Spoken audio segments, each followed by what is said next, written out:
కార్యక్రమం చాలా జోరుగా సాగిపోతోంది. 11 మంది బీఆర్ఎస్ పార్టీలో గెలిచి కాంగ్రెస్ పార్టీలో చేరిన 11 మంది ఎమ్మెల్యేలకు సంబంధించి చర్చ నడుస్తుంది. ఇప్పుడు ఆ 11 మందిని అనర్హులు చేయాలంటూ బీఆర్ఎస్ పార్టీ పోరాడుతోంది, న్యాయ పోరాటం చేస్తోంది, సుప్రీంకోర్టుకు వెళ్ళింది. సుప్రీంకోర్టు పలు దఫాలుగా స్పీకర్ని ఆదేశించింది దానికి సంబంధించి వెంటనే నిర్ణయం తీసుకోమని. అయినా లేట్ అవుతుండడంతో లేటెస్ట్ హియరింగ్లో గట్టిగా స్పీకర్ మీద కొంత సుప్రీంకోర్టు గట్టి కామెంట్స్ ఇచ్చేసింది. ఈ నెల 21 వరకు సుప్రీంకోర్టు గడువు ఇచ్చినట్టుంది. మొత్తం మీద అయితే స్పీకర్ ఇవాళ ఆ ఎమ్మెల్యేలకు సంబంధించి మొదటి 5 ఎమ్మెల్యేలకు సంబంధించి ఆయన జడ్జిమెంట్ని చెప్పారు. వాళ్ళల్లో అరికపూడి గాంధీ, గూడెం మహిపాల్ రెడ్డి, తెల్లం వెంకట్రావు, బండ్ల కృష్ణమోహన్ రెడ్డి, ప్రకాష్ గౌడ్ ఈ 5 ఎమ్మెల్యేలకు సంబంధించిన కేసులో స్పీకర్ తన ట్రిబ్యునల్ జస్టిస్ హోదాలో ఆయన తీర్పు చెప్పారు. ఏంటి అంటే వీళ్ళు పార్టీ మారినట్టు ఆధారాలు లేవు కాబట్టి ఆధారాలు లేనందువల్ల ఈ కేసులు కొట్టేస్తున్నారు అని వాళ్ళకి క్లీన్ చిట్ ఇచ్చారు.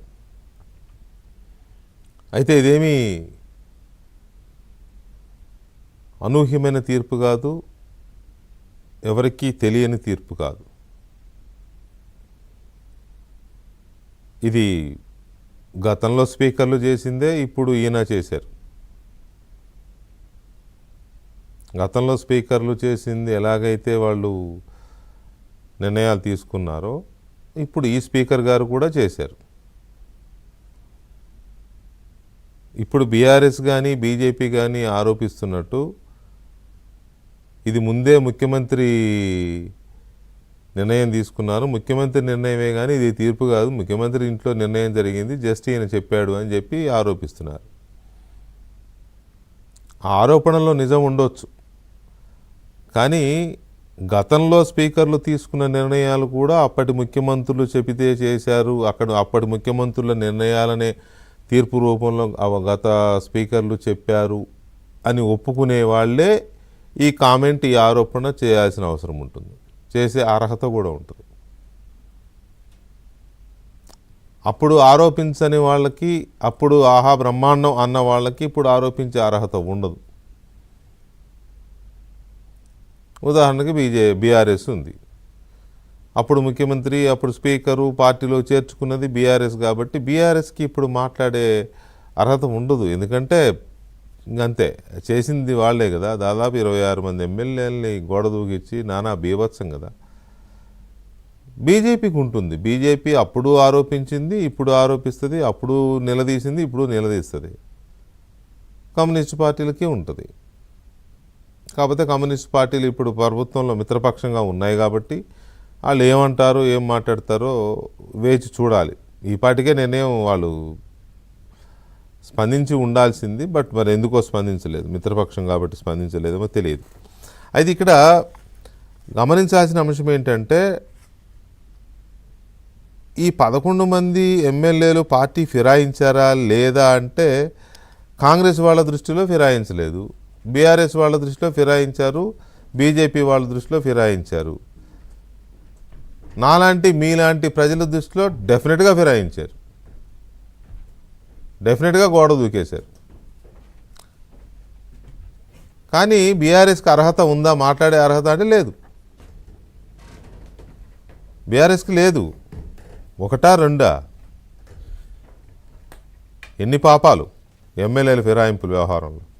కాబట్టి బీఆర్ఎస్కి అసలు మాట్లాడే నైతికతే లేదు. ఈ విషయంలో పోరాడుకోవచ్చు, న్యాయ పోరాటం చేయొచ్చు, లేకపోతే ఇంకేదైనా చేయొచ్చు, but they don't have any moral this thing. At the same time Congress కూడా ఇలా చేయకుండా ఉండాల్సింది. ఏం అవసరం వచ్చింది? పార్టీ ఫిరాయించే విధంగా వాళ్ళని ఎందుకు ప్రోత్సహించాలి అనేది ఒక పాయింట్. ఇక్కడ ఒక విషయం చెప్పాలి నేను మీకు. బీఆర్ఎస్ హయాంలో తెలుగుదేశం పార్టీ నుంచి 15 మంది ఎమ్మెల్యేలు గెలిస్తే 12 మందిని చేర్చేసుకున్నారు. చేర్చుకుని మొత్తం అసలు ఎల్పీ లేకుండా చేయాలండి. శాసనసభా పక్షం, తెలుగుదేశం పార్టీ శాసనసభా పక్షమే లేకుండా చేసేసారు. అది తప్పు కాదు వాళ్ళ దృష్టిలో. అప్పుడు టీడీపీ చాలా గొడవ చేసింది.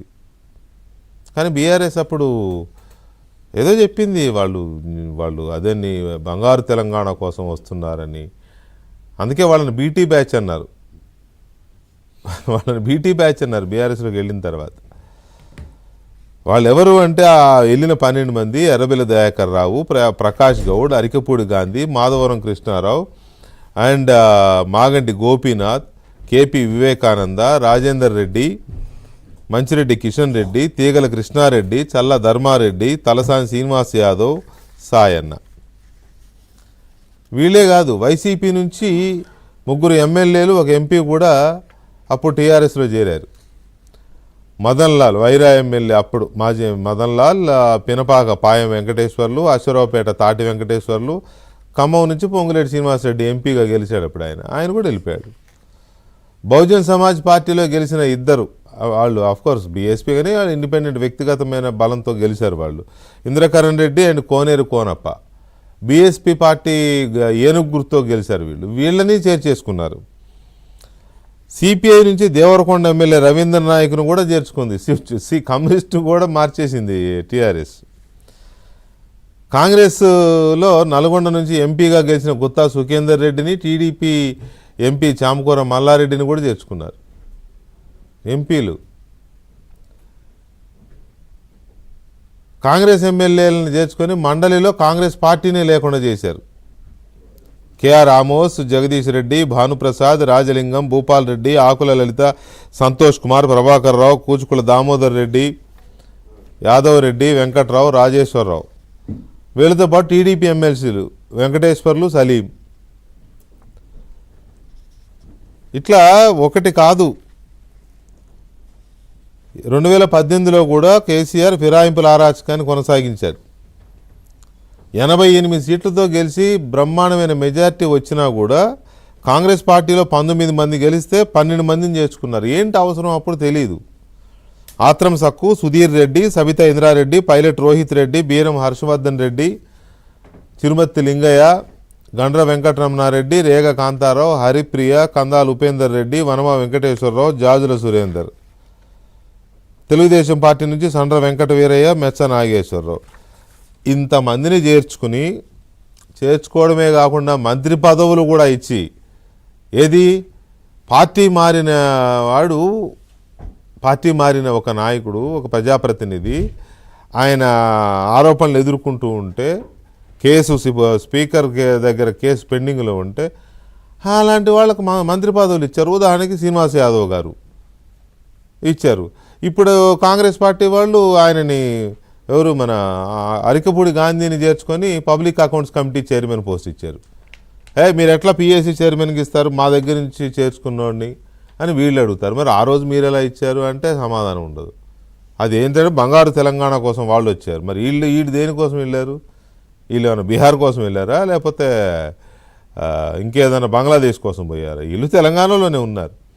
కాబట్టి ఇవన్నీ ఊళ్ళలో చెప్తారు, నువ్వు అదే అంటే నువ్వు అదే అని తీసుకుంటూ ఉంటారు. ఇద్దరు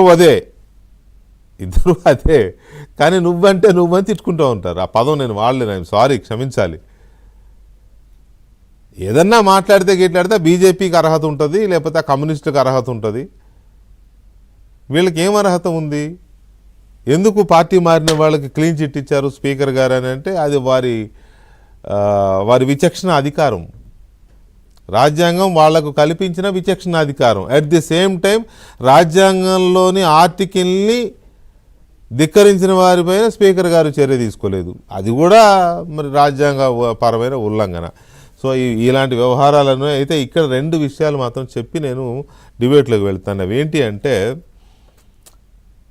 బీఆర్ఎస్ పార్టీ నుంచి కేపీ వివేకానంద, కుత్బుల్లాపూర్ శాసనసభ్యులు చాలా మాట్లాడారు ఇవాళ ఏది ఈ తీర్పు మీద అట్లా ఇట్లా స్పీకర్ వ్యక్తిత్వం లేదా స్పీకర్కి నిర్ణయం తీసుకునే ఇంటిగ్రిటీ లేదా, ఇది ముఖ్యమంత్రి చెప్తే చేశారు, అట్లా చేశారు, ఇట్లా చేశారు.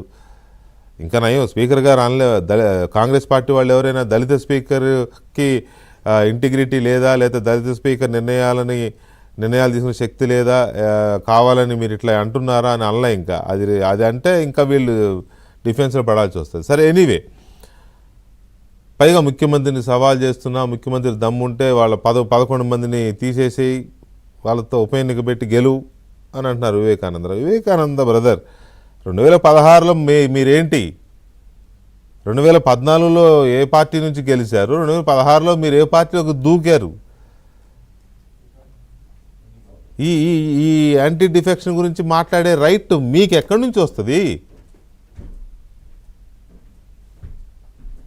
కుత్బులాపూర్ ఎమ్మెల్యే వివేకానందకు కానీ, లేకపోతే ఇంకొక ఉదయాకర్ రావు కావచ్చు, లేకపోతే ఇంకెవరైనా, వీళ్ళెవరికి ఎక్కడి నుంచి వస్తుంది? బీఆర్ఎస్కే రాదు అంటే డైరెక్ట్గా మీకు అసలు రాదు. అది ఆయన అలా ఉంటే, ఇంకొక నాయకుడి పేరు చెప్పను నేను, కాంగ్రెస్ పార్టీ నాయకుడు, నేను ఆయన్ని డిబేట్కి రమ్మని అడిగాను నిజంగా ఇవాళ మధ్యాహ్నం. అడిగితే ఆయన నాతో అన్నమాట ఏంటంటే, అన్న నేను ఈ డిబేట్లో పాల్గొనే నైతిక అర్హత నాకు లేదు అన్నాడు. Hats off to him. ఎందుకంటే గతంలో దీని మీదనే మా ఎమ్మెల్యేలను బీఆర్ఎస్ పార్టీ అక్రమంగా చేర్చుకున్నప్పుడు న్యాయ పోరాటం నేను చేసిన వాడిని, అప్పుడున్న ముఖ్యమంత్రి చంద్రశేఖరరావుని ఆ ప్రభుత్వం నిలదీసిన వాడిని.